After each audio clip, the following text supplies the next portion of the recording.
Barkeep, a man could die of thirst in this pub. Somebody buy me a pint, please.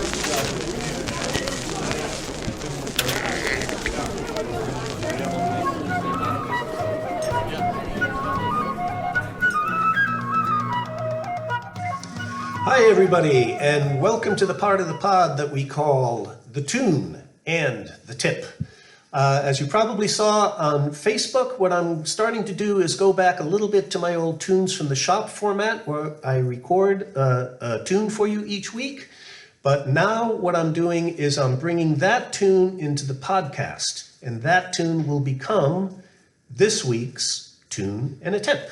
So if you just enjoy watching the tune itself on Facebook, that's fine. If you want to learn a little bit about the history of the tune and how it works, you're here at the podcast for the tune and the tip. And here's the tune and the tip.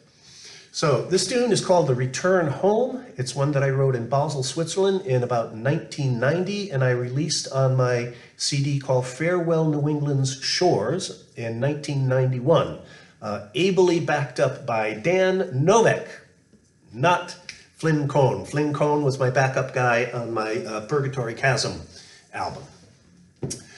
So the history behind this tune is at that time I was living in Basel, Switzerland on a street called Bachletterstrasse with a very good friend of mine, Uli Niederer.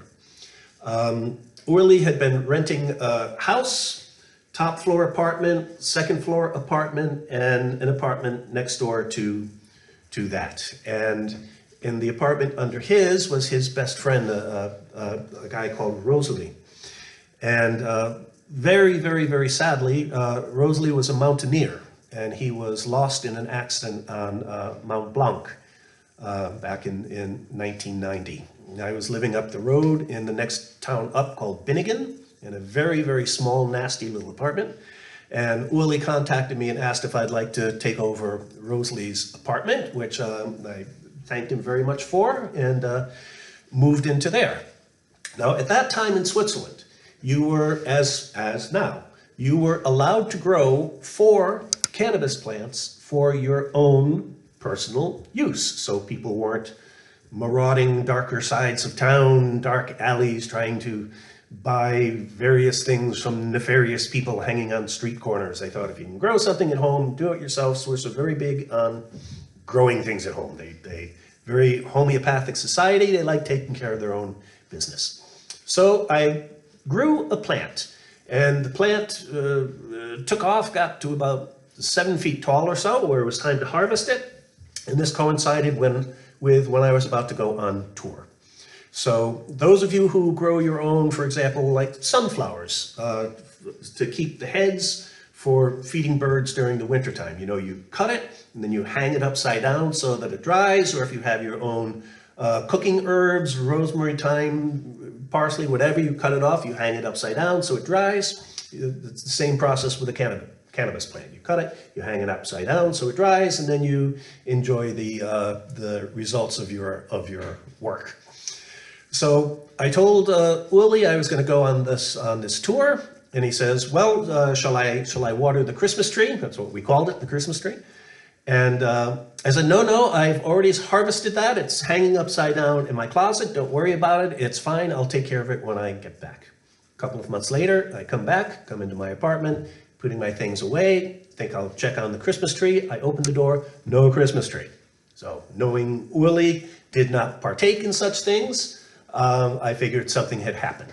So I went upstairs to his apartment. We had a couple glasses of wine, talked about the last couple of months, and then he says, "Oh, I'm sure you're wondering about the tree by now." I said, "Yeah, well, I noticed it was gone." And he said, "Well, it was becoming rather fragrant." And so I cut it into some smaller pieces, and I wrapped it up in some newspaper, and I put it up in the attic.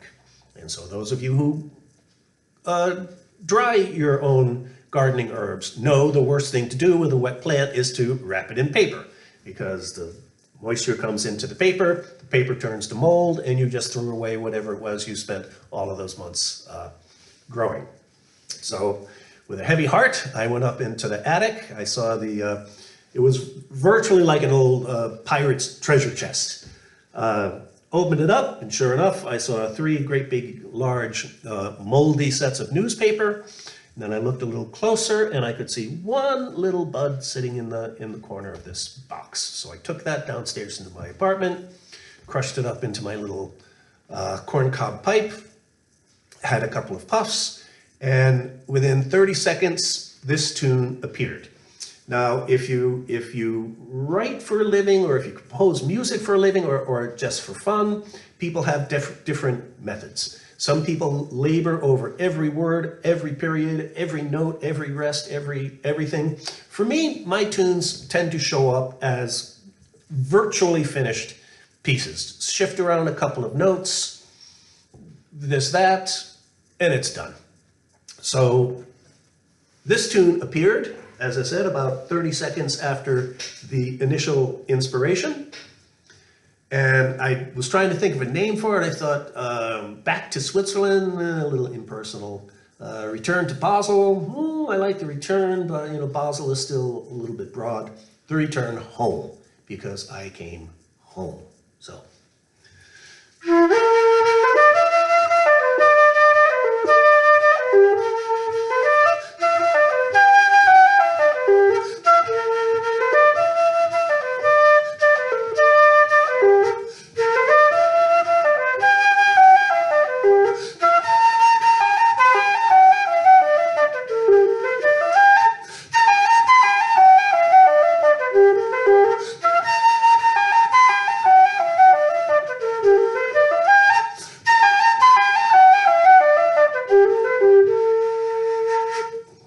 So a pretty standard kind of double jig. So a double jig is a jig. A jig is a 6/8, 6 beats in a measure.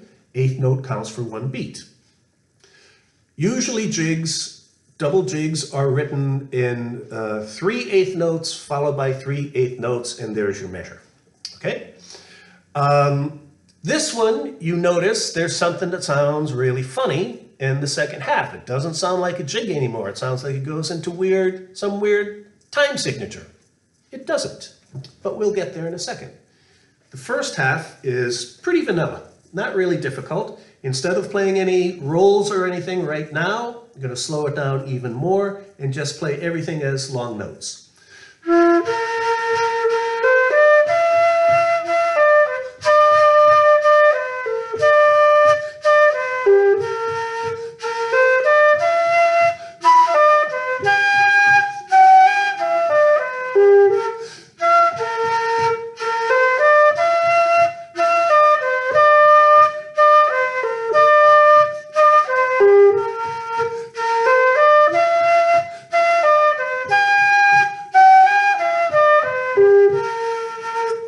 So you see, very, very simple, long A.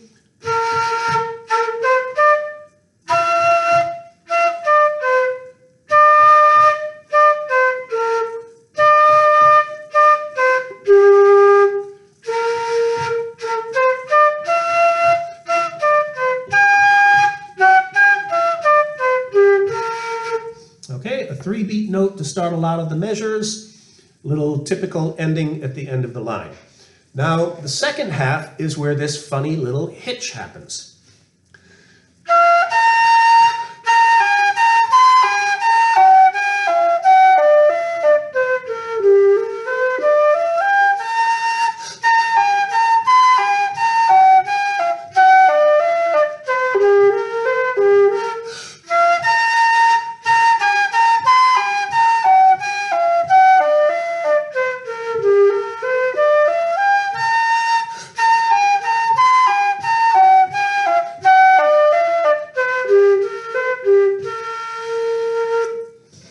Now, if you just think for a second, that second measure there starts to sound a little weird. It sounds like it goes in a different time signature or some kind of weirdness. No, it doesn't. It stays as a normal double jig. The difference is when you look at most of your jigs that have 6/8 notes in one measure, there's a group of 3/8 notes, and then there's a group of 3/8 notes. 3 plus 3 makes 6. 2 times 3, okay? The trick in this part is it's 2 groups of 3/8 notes, but it isn't. I block it down into 3 groups of 2/8 notes. So 1, 2, 1, 2, 1, 2. 1, 2, 1, 2, 1, 2. And what you do is you create what's called a 2 against 3 rhythm. That's what hornpipes are based on, with all of the triplets that you're playing. You're playing 3 against 2. So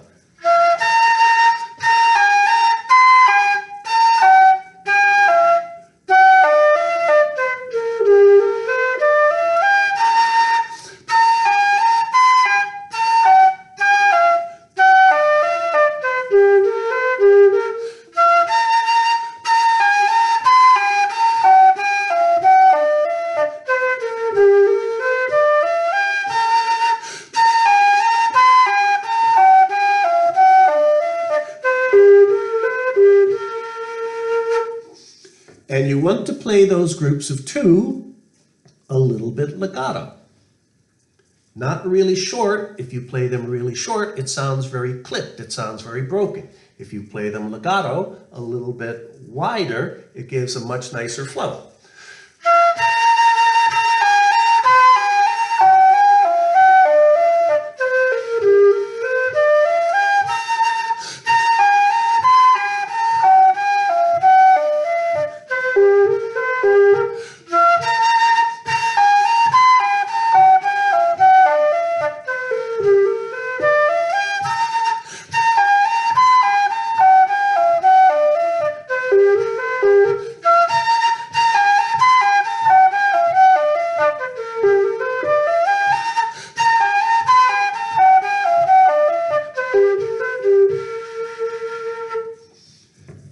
Then if you take that concept of breaking these 6 notes down into 3 groups of 2, and you continue it a little bit farther, it gets very confusing. But it sounds very cool.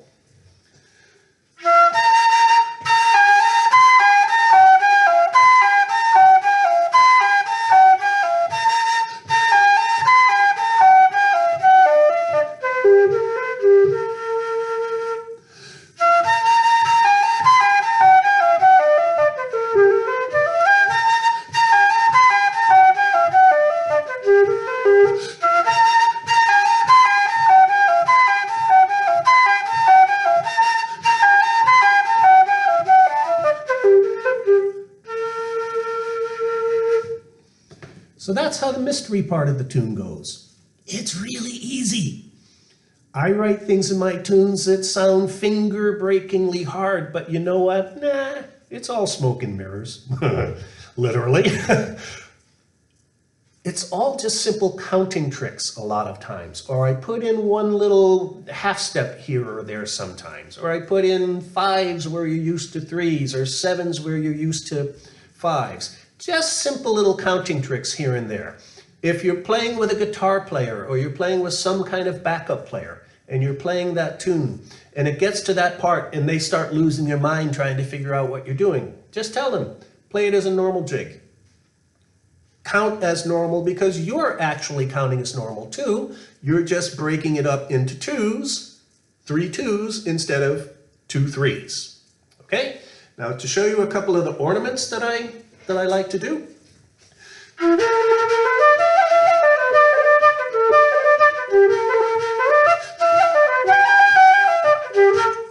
So that's just as normal, except now I'm just playing rolls on all of the long notes.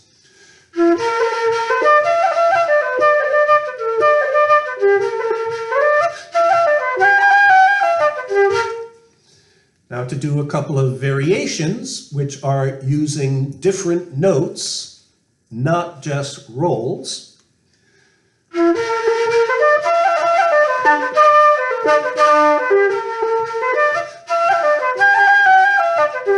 So a couple of hard Ds, for example.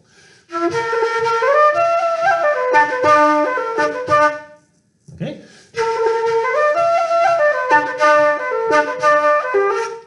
Or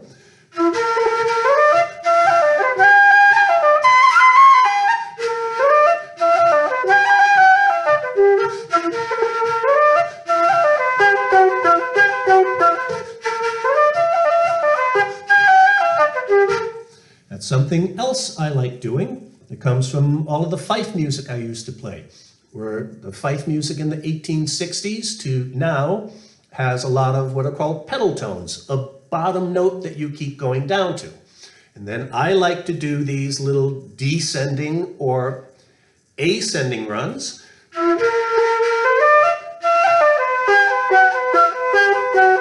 So that's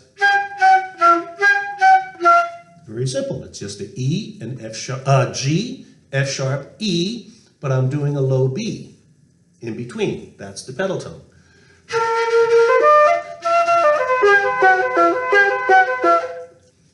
Everything you do one way, just like juggling, every pattern you do one way, you can do the other direction.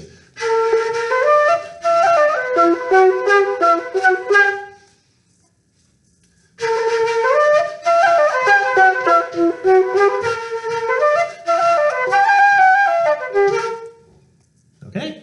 Or you, as is my wont, I have all of these keys on the flute. I grew up playing a 10-hole chromatic fife.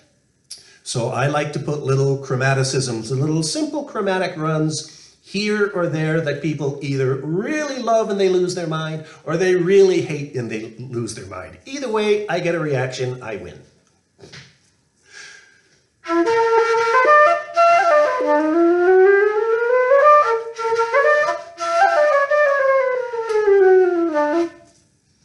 Simple little things like that.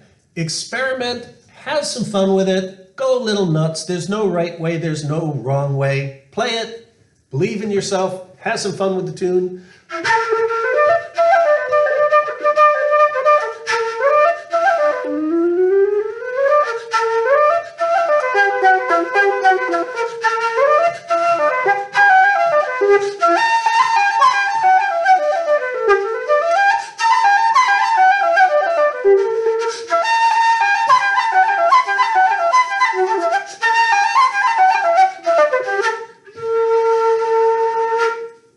There you go, The Return Home, composed by Skip Healy with a little help.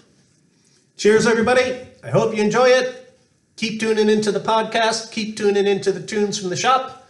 Hopefully we keep you entertained. Smash that subscribe or anmelden for my friends in the German-speaking persuasion. Buy us a pint if you feel like it. Bob Druin, you're the man. Thank you very much. Cheers, everybody.